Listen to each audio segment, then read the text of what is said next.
O boi da cara preta e o urso ursindo. Em uma floresta distante, vivia o boi da cara preta, conhecido por sua coragem e por botar medo em todos os outros animais. Nenhum animal ousava desafiar o boi, exceto o urso, que habitava a parte mais escura da floresta. Um dia, ao passear pela floresta, o boi da cara preta encontrou um rastro de pegadas enormes. Com o peito estufado e sem medo de nada, ele decidiu seguir as pegadas para descobrir a origem. Enquanto seguia as pegadas, o boi começou a ouvir um som estranho, algo como uma melodia desafinada. Curioso, ele continuou até encontrar uma clareira, onde estava o urso ursindo, tocando uma flauta todo desafinado. O boi da cara preta ficou tão surpreso que deu um passo para trás, tropeçando em um tronco e caindo no chão. O urso ursindo, ao ver o boi caído, correu em sua direção. O boi, que sempre foi corajoso, sentiu um medo que nunca havia sentido antes.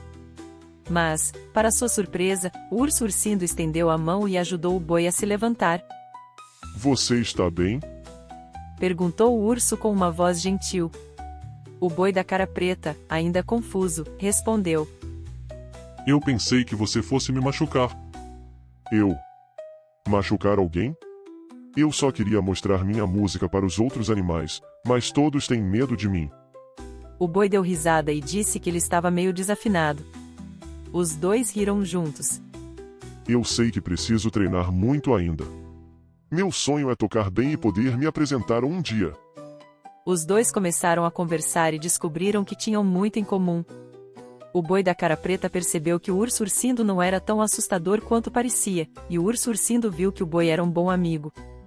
E assim, o boi da cara preta e o urso se tornaram os melhores amigos da floresta, mostrando a todos que a verdadeira coragem vem de dentro e que a amizade pode surgir nos momentos mais inesperados. Espero que vocês tenham gostado deste conto.